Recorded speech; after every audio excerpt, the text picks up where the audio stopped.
In digital Marathi, जनतेच्या हक्काचं व्यासपीठ। महानगरपालिकेच्या प्रारूप मतदार यादीत हजारो मतदारांची नावे चुकीच्या प्रभागात तर काहींच्या शेजारील प्रभागात टाकण्यात आल्याचा धक्कादायक प्रकार समोर आला आहे। या गंभीर घोळामुळे आगामी निवडणुकीत मोठ्या प्रमाणावर गोंधळ निर्माण होण्याचा इशारा उद्धव सेना जिल्हाध्यक्ष धनंजय बोडारे यांनी दिला आहे। या प्रकरणी त्यांनी आयुक्तांना लेखी निवेदन सादर केले। विरोधी पक्षाकडून मतदार यादीतील त्रुटीवर शेकडो हरकती दाखल करण्यात आल्या असून मोठ्या प्रमाणावर चुका झाल्याचे उघड झाले आहे। नुकतंच पार पडलेल्या नगरपालिका आणि नगरपंचायत निवडणुकांमध्ये निर्माण झालेल्या गोंधळानंतर देशात लोकशाही कितपत शाबूत आहे असा प्रश्न राज्यात निर्माण झाल्याची टीका बोडारे यांनी केली। सत्ताधारी सरकार आणि निवडणूक आयोगाच्या कार्यपद्धतीवर त्यांनी कडकडून टीका करत निवडणूक गोंधळाच्या बाबतीत महाराष्ट्राने उत्तर प्रदेश आणि बिहारलाही मागे टाकले आहे असा आरोप केला। मतदार यादीतील या तांत्रिक व प्रशासकीय त्रुटीमुळे नागरिकांमध्ये सरकार आणि निवडणूक आयोगाबाबत गंभीर संभ्रम निर्माण झाल्याचे त्यांनी बुधवारी पत्रकार परिषदेत सांगितले। ही संपूर्ण निवडणूक प्रक्रिया आपण तुम्ही पाहताय, महाराष्ट्राचे सुज्ञ नागरिक पण पाहतायत।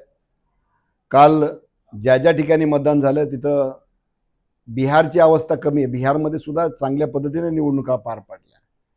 त्याच्यापेक्षाही गया गुजरा महाराष्ट्र अशी या महाराष्ट्राची प्रतिमा कालच्या या निवडणुकीमध्ये झालेली। खास करून निवडणूक आयोगाने अंबरनाथ आणि इतर नगर परिषदेच्या नगरपंचायतीच्या निवडणुका ऐन म्हणजे एक दिवस असताना पुढे ढकलल्या। कारण काय दिलं तर कोर्टाने 23 तारखेच्या अगोदर निकाल देणं अपेक्षित होतं, तो निकाल लागला नाही, 23 तारखेनंतर लागला। म्हणून चिन्ह वाटप हे 26 नंतर झालं आणि म्हणून 2 तारखेला होणाऱ्या निवडणुका 30 तारखेला 29 तारखेचा GR येतोय रात्री 10 किंवा रात्री 10च्या नंतर रविवारी, आणि त्या निवडणुका पुढे ढकललेल्या आहेत किंवा पुढे 20 तारखेला घेतलेल्या आहेत। गरीब जे धनदांडगे उमेदवार आहेत त्यांचं ठीक आहे, पण जे गरीब उमेदवार अक्षरशः यांनी देशोधडीला लावतात। म्हणजे आता त्यावेळेस लोकमान्य टिळकांनी विचारले सरकारचं डोकं ठिकाणाला, सरकार अस्तित्वात आहे की नाही हे प्रश्न आहे। जे सरकार निवडणूक प्रक्रिया व्यवस्थित राबवू शकत नाही, म्हणजे केंद्रामध्ये BJP सरकार आल्यानंतर या अंबरनाथ शहरामध्ये पहिल्यांदा निवडणूक होत आहे 2015 नंतर, आधी 10 वर्षांनंतर पहिली निवडणूक। 10 वर्षांनंतर सुद्धा ती निवडणूक व्यवस्थित पार पाडू शकत नाही।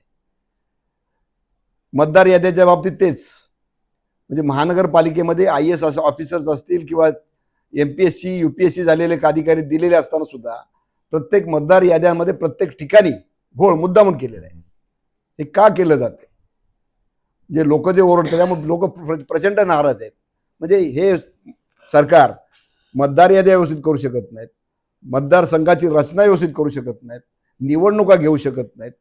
गंमत म्हणजे 4 ऑक्टोबरला निवडणूक आयोग प्रेस कॉन्फरन्स बोलवतोय आणि 2 नोव्हेंबरला निवडणूक डिक्लेअर करते। या 28 दिवसाच्या कालावधीमध्ये त्यांनीच हे केलेले आणि त्यांचाच नंतर मग 1 दिवस प्रचाराचा वाढवतो। हे कधी 29ला सांगतात की प्रचार वाढवतात आणि 30 तारखेला GR येतोय की निवडणूक पुढे ढकललेली आहे। मग पुढे ढकलत होतं, मग 28 दिवसाची कालमर्यादा का दिली, कुणाच्या इशाऱ्यावर दिलेली?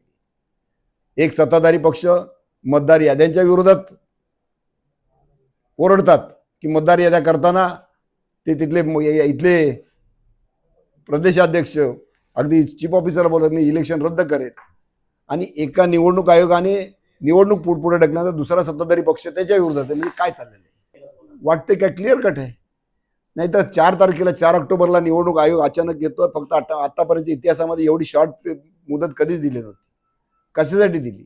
ही कुणाच्या तरी इशाऱ्यावर दिलेली आणि आता पुढे ढकललेली आहे। म्हणजे 28 तारखेला किंवा 29 तारखेला प्रचाराची मर्यादा जी 30 तारखेला संध्याकाळी संपणार होती 1 तारखेला 10 वाजेपर्यंत, म्हणजे आतापर्यंत कधी झालेलं नाही। हे निवडणूक आयोगच देतोय आणि दुसऱ्या दिवशी परत त्यांचाच निर्णय बदलतोय की ती निवडणूक रद्द केलेली आहे। कारण न्यायालयाने जे अपील होते जिल्हा न्यायालयामध्ये ते उशिरा निकाल लागलेत। निकाल का लागले उशिरा? का तुम्ही वेळच कमी दिला होता, तो सफिशियंट वेळ दिला असता तर निकाल सुद्धा न्यायालय म्हणजे न्यायालयावर टाकायचं। आता न्यायालय म्हणजे निवडणूक आयोग बोलतो की न्यायालयाने उशीर लावला म्हणून ते निवडणूक रद्द केलेली आहे। म्हणजे न्यायालयाला सुद्धा निवडणूक आयोग चुकीचे ठरवते आणि त्यामुळे प्रचंड नाराजी संपूर्ण लोक महाराष्ट्रामध्ये लोक फार फार नाराज आहेत। किती या निवडणूक यंत्रणेचा किती गैरवापर आहे। खर्चाचा किती अभाव आहे, म्हणजे शासकीय खर्च याची भरपाई कोण करणार आहे. त्यानंतर उमेदवारांनी जे चळवळीतले उमेदवार आहे, ज्यांना हे पटत नाही, हे गुंडांचं राज्य, एक भ्रष्टाचाराचं राज्य, आज हे सरकार देतंय काय. निवडणुका विरहित राज्य, गुन्हेगारांचं राज्य. बघा ना कालच्या ह्याच्यामध्ये सगळ्या ठिकाणी मारामारी, पोलिसांच्या समोर पोलीस हतबल झालेले दिसते, पोलिसांसमोर गाड्या तोडफोड होत आहेत, पोलिसांसमोर मारामाऱ्या होत आहेत. कोण सांगतं रिव्हॉल्वर काढले, कोण सांगतंय मला पळवून नेलं, किडनॅप केलं. आणि प्रतिनिधी मुख्यमंत्र्यांना सांगावं लागतं की लोकप्रतिनिधीने मर्यादा पाळल्या पाहिजेत. एक आमदारांवर गुन्हा दाखल करावा लागतो गोपनीयतेचा भंग म्हणून. आमदार आतमध्ये जाऊन एका महिलेला सांगतोय की इथं बटन दाबा म्हणून. हे कुठलं चाललंय, कुठं चाललोय आम्ही प्रगतीकडे चाललोय का अधोगतीकडे चाललोय. लोकशाही तर संपुष्टात येते हे जाहीर झालेलं आहे, परंतु हे माझं तर एक म्हणणं आहे की सरकार जी निवडणूक आहे सुद्धा व्यवस्थित लावू शकत नाहीत, घेऊ शकत नाहीत, ते लोकांना काय देणार आहे. आत्तापर्यंत असं कधी झालं होतं. 1% 1-2% असायचे इकडे तिकडे, पण 4-4 हजार 5-5 हजार मतदार इकडचे तिकडे जाणून बुजून केलेले. महापालिकेचे कर्मचारी मतदार याद्या तयार करत असतात. वर आता कधी नव्हे असे IAS अधिकाऱ्यांच्या सुपरविजनमध्ये होते. मग IAS अधिकारी बाहेर फिरतात की नाही, काय करतात, त्यांना माहीत पडत नाही का. एक तर माहीत पडत नाही किंवा त्यांना त्याच्यामध्ये इंटरेस्ट नाही किंवा कुणाच्या तरी इशारा खातर चाललेले. म्हणजे दोन्ही जर अशा अधिकाऱ्यांना जे मतदार याद्या सुद्धा करू शकतात, शहराची कामं काय करणार आहेत. जो निवडणूक आयोग किंवा सरकार निवडणुका घेऊ शकत नाही, ते सरकार काय चालवणार आहेत, लोकांना सुविधा काय देणार आहेत.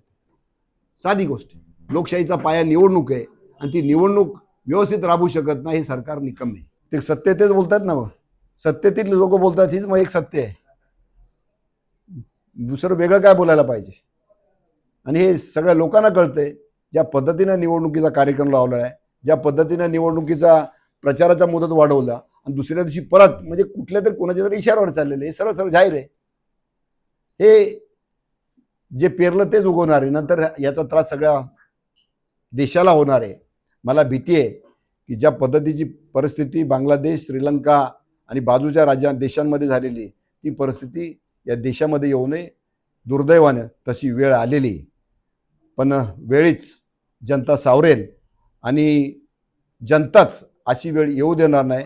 जनताच नेपाळ किंवा श्रीलंका होऊ दे किंवा बांगलादेश होऊ देणार नाही, याची मला खात्री आहे. पण लोकांनी जागृत व्हावं.